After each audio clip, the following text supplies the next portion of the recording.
আপনারা এতদিনে নিশ্চয়ই জেনে গেছেন যে ভারতীয় ক্রিকেট দলের প্লেয়ার যুজবেন্দ্র চেহলের ডিভোর্স হবে। যদি এই ডিভোর্স হয়ে যায় তাহলে চেহলের স্ত্রী ধনুশ্রী বর্মা চেহলের সম্পত্তির পরিমাণ অনুযায়ী 60 কোটি টাকার অ্যালিমানি পাবে।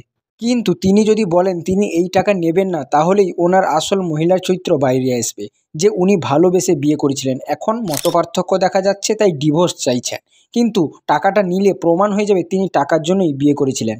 দেখুন, সত্যি তো এটাই যে চেহলের সঙ্গে বিয়ে হওয়ার পর তিনি পপুলার হয়েছেন এবং টাকাও ভালো কামাচ্ছেন। নিজের দায়িত্ব নিজেই নিতে পারবেন। অ্যালিমানির টাকা কি দরকার?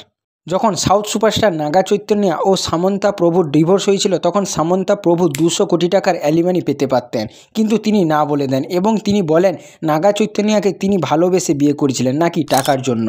এবার এই ব্যাপারে সরকারকেও বিশেষ নজর দিতে হবে, না হলে ছেলেরা এভাবেই এটিএম মেশিন হয়ে থেকে যাবে। কিন্তু আমাদের সরকারের কাছে এই সব বিষয় নিয়ে ভাবার সময় কোথায়? সবাই তো নিজেদের গদি বাঁচানোয় ব্যস্ত।